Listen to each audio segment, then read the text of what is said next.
They say beauty is in the eye of the beholder, and that sure was the case with the Sodbuster sculpture in downtown Fargo for more than 20 years. People either loved it or hated it. And get ready to take another look. It's coming back. The rededication of that sculpture is planned from 5 to 8 tomorrow evening in the public library atrium and the south parking lot of Fargo City Hall. Sodbuster pays homage to the region's history, our farmers and prairie workers of the Great Plains. Hi, everyone, and thank you for waking up with us on this Thursday morning. I'm Jordan Schreier here with Lisa Badeau, and we're just getting started with your news and weather to the top of the hour to help you plan your day. And we start with a breaking news alert about a rollover in South Fargo earlier this morning. It happened in the 1600 block of 47th Street South around 3:30. Someone heard a loud crash and found a car upside down in the middle of the street. Turns out a driver clipped a parked car as he came around a curve.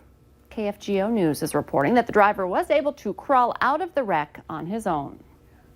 Also breaking this morning, Congressman Elijah Cummings has died at the age of 68 after complications with long-standing health challenges. His office says the U.S. House of Representative from Maryland passed away earlier this morning at Johns Hopkins Hospital. The 23-year House veteran was a key figure in the impeachment inquiry into President Donald Trump and a recent target of intense criticism from the president. New this morning, there was some commotion in a South Moorhead neighborhood overnight as police searched for a man who fled from a traffic stop. An officer spotted a stolen vehicle in the 200 block of 16th Street South around 11 o'clock. But when the driver pulled over, the passenger jumped out of that car and then took off running. Police set up a perimeter but did not find the person. No arrests have been made. It is now 9 minutes before the top of the hour. Let's get a check of the forecast as Lisa continues to monitor flooding in the region. Yeah, unfortunately, those rivers are still quite high, in some cases still rising in areas. This is a view of the Red River's level at Grand Forks, and it's the highest it's ever been for this time of year since records have been kept. So that's an idea of just how waterlogged we are. We're looking at the level at 40.84 feet right now. A little farther south, upriver in Fargo, we are looking at 23.16 feet for our current reading, and that was forecast to go down a bit. And then in contrast, major flood stage for Oslo with that river rising there currently at 36.63 feet. So lots of issues out there, not only along the rivers, but the overland flooding, the water in fields impacting us. And these are all of our flood warnings along the Red River and some of its tributaries here currently. So it's good that we've got a dry day ahead of us today. Temperatures are below freezing in some places. We're at 28 degrees in Park Rapids. Fargo's at 36. It's 34 in Grand Forks. Visibility looks pretty good in the valley, except for over toward the east. We're at between 1 mile and 3 miles in Park Rapids and Bemidji, so our visibility is lower over there.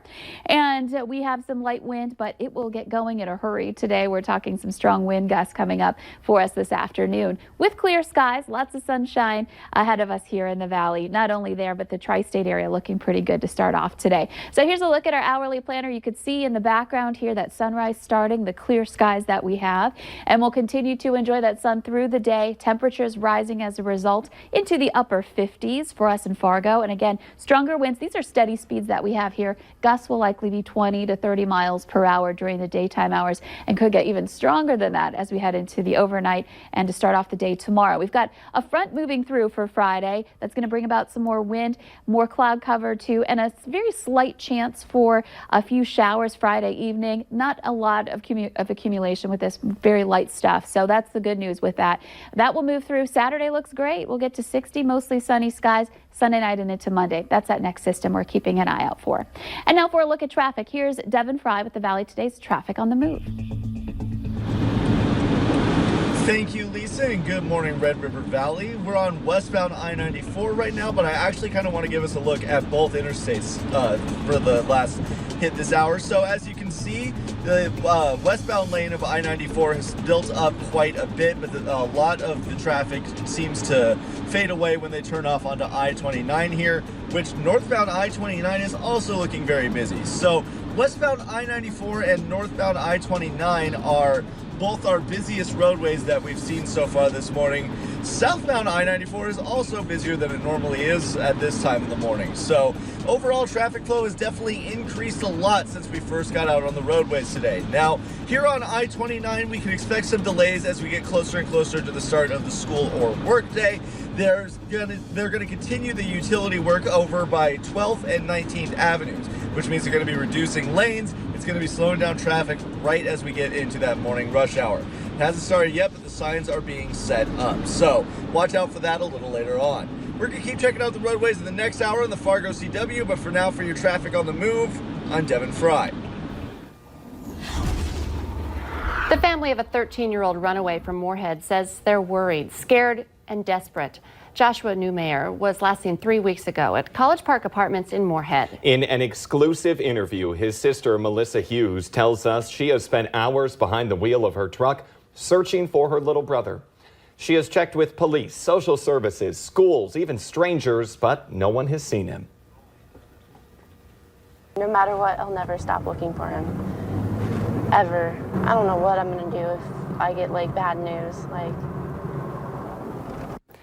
Joshua's about 5'7", 140 pounds with brown hair and brown eyes. His picture's up on your TV right now. If you have any information on where he is, contact police right away. We are getting a look this morning at how volunteers found that missing 6-year-old boy in Sherburne County, Minnesota. Hundreds of people helped look for Ethan House after he went missing after school on Tuesday. About 10 hours later, a volunteer with a drone and thermal imaging camera spotted something in a cornfield just before 2 in the morning. Deputies were sent into the field and found the boy and his dog. They picked him up and brought him to safety. When you look at this video, you can see the dog walking around the rescuers, pretty excited. I'm sure they both were. Ethan is said to be in great shape. Moorhead police are trying to find a stolen car that backed up into one of their squad cars while trying to get away. It started last Thursday near the public library. The Dodge Avenger backs up, hits the police car, then, as you can see, takes off through South Moorhead. The officer eventually stopped that chase because they were just going too fast. They are now looking for a 2011 orange Dodge Avenger with Minnesota plates CEP 627. Jamestown is another city in the valley that is preparing for a rare fall flood fight because of all that rain and snow that we've had.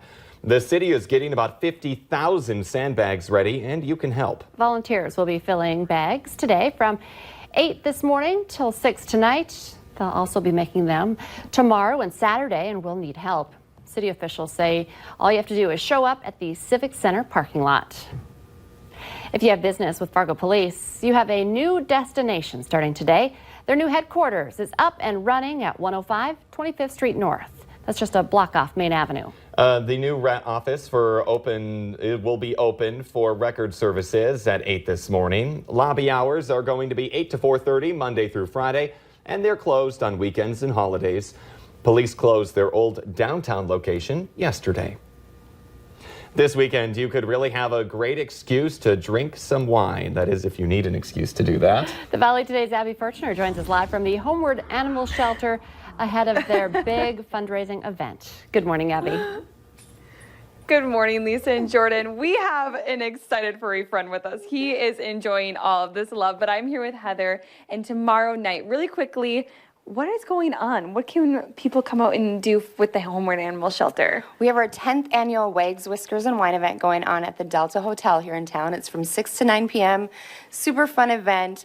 There's wine tasting. We have great appetizers, live music. We also have a huge silent auction and live auction, and it's just an overall great time, fun event, and all the proceeds go back to help animals like Guinness here and all the rest of them waiting for their forever homes. Guinness, you are just so adorable. You are so cute. And I know that these funds really go back for multiple things, but their veterinary care is one main thing. What is that? What does that mean?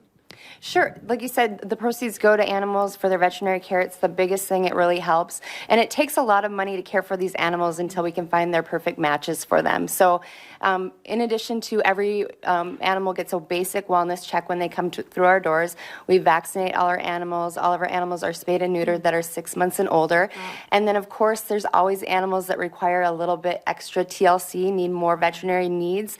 And so we make sure that that's all taken care of for them. Such a fun event. I mean, you get to go taste wine all night. How fun is that? But also, it's going back to a good cause. All those funds are really benefiting the animals here at the Homeward Animal Shelter. And we'll have all that information up online. But today is the last day to get tickets. And you can do that by going to our website and clicking on that hot button. You're going to want to go out 6 to 9 tomorrow for that Wags Wine or Whiskers and Wine event. Abby Furchner reporting live for us. Thank you.